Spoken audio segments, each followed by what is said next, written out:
ಈ ಕಲ್ಲುಗಳನ್ನು ಬುಡ್ಡರ ಮನೆಗಳು ಅಂತೇಳಿ ಕರೀತಾರೆ. ಇಡೀ ದಕ್ಷಿಣ ಭಾರತದ ಒಳಗೆ ಈ ರೀತಿ ಸ್ಮಾರಕಗಳು ನಮ್ಮ ಭಾಗದ ಒಳಗೆ ನೋಡ್ಲಿಕ್ಕೆ ಕಾಣಿಸ್ತವ. ಎಲ್ಲಿ ಅಂತ ಹೇಳಿದ್ರೆ ಯಾದಗಿರಿ ಜಿಲ್ಲೆ ಹುಣಸಗಿ ತಾಲೂಕಿನ ರಾಜನಕೊಳ್ಳೂರನ ಊರೊಳಗೆ ಈ ಐತಿಹಾಸಿಕ ಸ್ಮಾರಕಗಳು ನೀವು ನೋಡಬಹುದು. ಈ ಪ್ರಾಚೀನ ರಚನೆಗಳು ಸುಮಾರು ಏನಿಲ್ಲ ಅಂತ ಹೇಳಿದ್ರು 3000 ವರ್ಷಕ್ಕಿಂತ ಹಳಿದ ರಚನೆಗಳು ಅವ ಅಂತ ಹೇಳಲಾಗ್ತದ.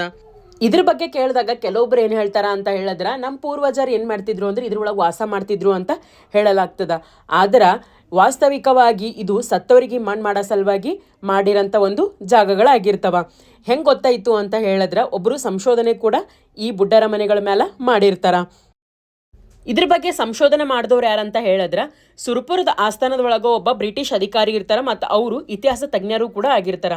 ಅವ್ರ ಹೆಸರು ಏನಂತ ಹೇಳಿದ್ರೆ ಫಿಲಿಪ್ ಮೆಡೋಸ್ ಟೈಲರ್ ಅನ್ನೋರು 1850 ಒಳಗೆ ಇದ್ರ ಮೇಲೆ ಸಂಶೋಧನೆ ಮಾಡಿದಾಗ ಈ ಕಲ್ಲುಗಳ ಬುಡಕ್ಕೆ ಅವರಿಗೆ ಮನುಷ್ಯರ ಮೂಳೆಗಳು ಸಿಕ್ಕಿರ್ತಾವ ಮತ್ತು ಬೂದಿ ಸಿಕ್ಕಿರ್ತದ. ಅದರ ಆಧಾರದ ಮೇಲೆ ಇವ್ರಿಗೆ ಗೊತ್ತಾಗ್ತದೆ ಇದು ಸತ್ತ ಮೇಲೆ ಮಣ್ಣು ಮಾಡೋಂಥ ಜಾಗ ಅಂತ ಹೇಳಿ. ಸಂಶೋಧನೆ ಮಾಡೋದಲ್ದೇನೆ ಈ ಸ್ಥಳದ ಮಹತ್ವ ಅವ್ರು ಏನು ಮಾಡ್ಯಾರ ಅಂತ ಹೇಳಿದ್ರೆ ಒಂದು ಪುಸ್ತಕದ ಒಳಗೆ ಬರೆದು ಕೂಡ ಇಟ್ಟಾರಂತ.